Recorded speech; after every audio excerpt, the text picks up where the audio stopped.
কর, লেগে যাবে গো।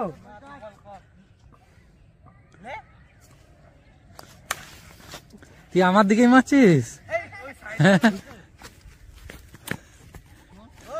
আচ্ছা কে এই কে আম্পায়ার কে? ওই তো যে ব্যাট করছে, ও বললো একটু আগে বললো তো আমি আম্পায়ার।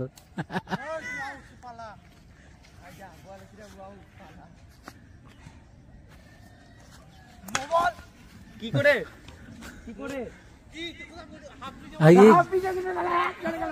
এই এক্ষুনি মারপিট হয়ে যাবে, দেখো খেলার মধ্যে এক্ষুনি মারপিট হয়ে যাচ্ছে এক্ষুনি। ওই এইটা নো বল আছে, এটা নো বল, ওইখানে মেরেছে ও। ওইখানে মারলেও নো বল, এটা বল নাকি? বাইরে বল, বাইরে চলে যায়, অনেক বাইরে, এইখানে মেরেছে ও, রেকর্ডিং আছে। কি হলো?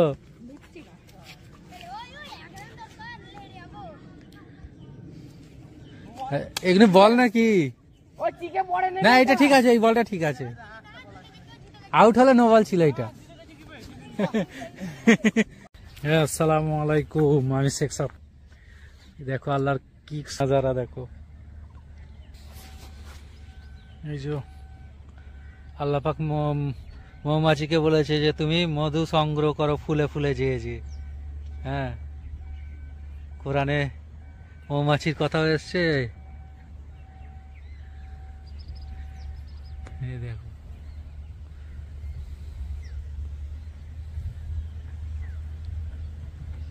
মাশাআল্লাহ, এক ফোঁটা ফোঁটা মাছি মধু সংগ্রহ করে তার ছাত্তায়, মানে তার পুরো ঘরে, মানে এটা সংগ্রহ করে। তারপরে আমরা সেখান থেকে মধু, মানে আল্লাহর রহমতে আমরা করি, সেখান থেকে নিয়ে নিই। আমি এসছি এই জমিতে দেখতে, বেড়া লাগিয়ে গেছিলাম, সেগুলো ঠিক আছে কি। এই জমিটাও আমাদের ছিল, ওইটা আমাদের ছিল, কলা বাগানটা এইটা, আর ওইখানে একটা ছিল দূরে, এইটা আছে বাকি। এখন এদিক দিয়ে প্রজেক্ট চলছে, এদিক দিয়ে ডেলিভারি কোম্পানির, এদিকে রেল পাতা হবে সিধে একদম। এদিকে জনা স্টেশন আছে।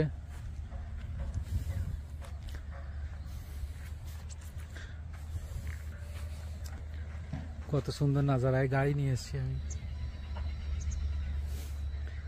মাঠ দিয়ে নিয়ে চলে এসছি গাড়ি।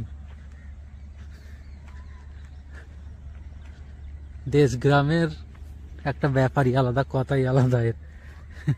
কত সুন্দর। এটা কবরস্থান ছিল, বা এখানে আর মাটি দেওয়া হয় না, কবর হয় না, ওই পারে হয়, রেলের ওই পারে। এদিকে গোবরা স্টেশন, এদিকে জনা স্টেশন।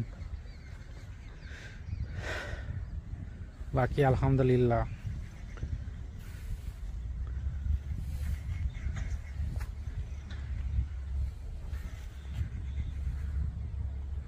মৌমাছিকে আল্লাহ বলেছে যে কোরআনে, যে তুমি মধু সংগ্রহ করো।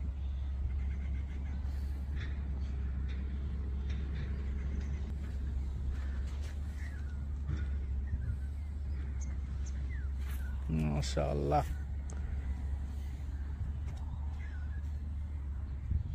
দেখো আল্লাহর নিয়ামত।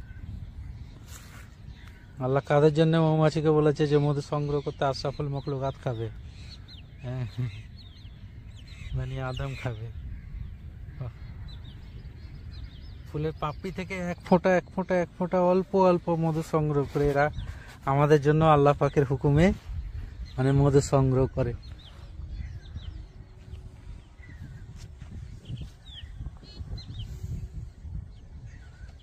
আমার পিছনে আছে কোল ইন্ডিয়া ফ্যাক্টরি, গ্যাস ফ্যাক্টরি, ওই যে পিছনে।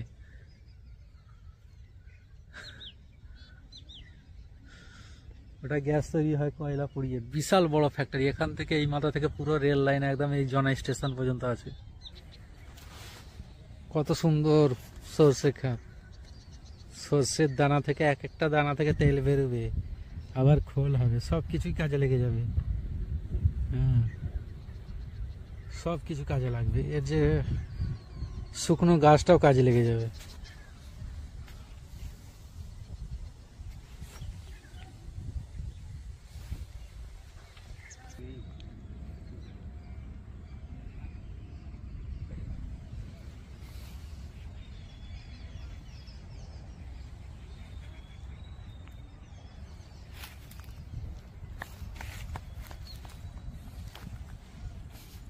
আমি অনেকদিন পর দেখলাম এই যে মৌমাছি আর সর্ষে ফুল, প্রায় 10 বছর পর দেখেছি আমি।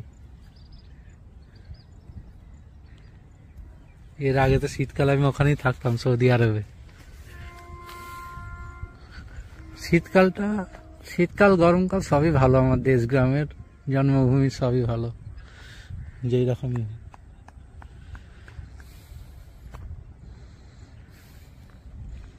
জমিতে বেড়া মেরে রেখে দিয়েছি সব, এবারে কোম্পানির লোক হাতে ব্যথ হচ্ছে।